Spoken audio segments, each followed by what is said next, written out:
Hey folks, we're just roasting a chicken here today. I didn't show it. Initially, we wash the bird with cold water and then dry it off and then season it with salt. We like to do this at least an hour ahead of time or up to 24 hours ahead of time. That salt works itself into the meat and just helps keep the meat juicy and seasons it well, so tremendous flavor. And now we're just working the skin away from the breast a little bit, and we're going to we're going to slide one slice of lemon up under the skin. We're going to do this with 3 slices on each side. So we're going to end up with 3 slices of thinly sliced lemon up against the breast and under the skin on each side. And then we're going to actually put a bay leaf on each side as well. So these things are just going to add tremendous flavor and keep the meat juicy, and the lemon's going to add a little bit of acid, so it's going to kind of balance out the fat that's in the chicken. It just really gives it a tremendous flavor. So that's all we're doing here.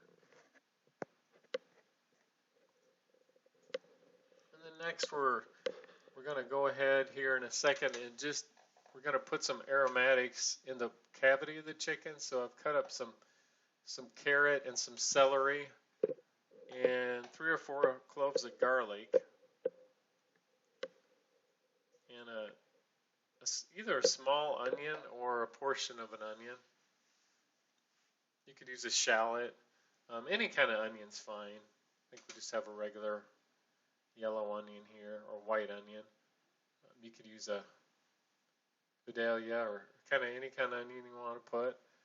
But that's what we're doing. We're just their aromatics are going to really help flavor that meat as it cooks. Now we're just taking a couple tablespoons of olive oil and we rub that bird with the olive oil. We coat it well.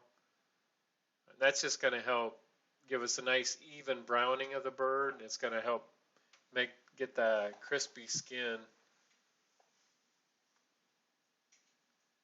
So we're just patting that oil all over the bird.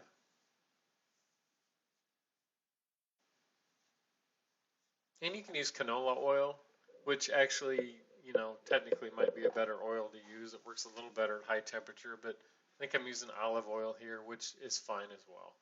And we're doing both sides of the bird here. And you can see I'm putting this in a cast iron pan. I'm going to put that in the oven with the inside the cast iron pan. You can use a sheet pan as well. You just want something with edges to capture the juices as the bird cooks. An oven-proof, saute pan would work well. And here you got the finished result. We serve this with a salsa verde, which goes extremely well with it. And you can find the salsa verde video here on the channel as well. So hopefully you enjoy the bird, and if you like it and want to see more, please subscribe. Thank you.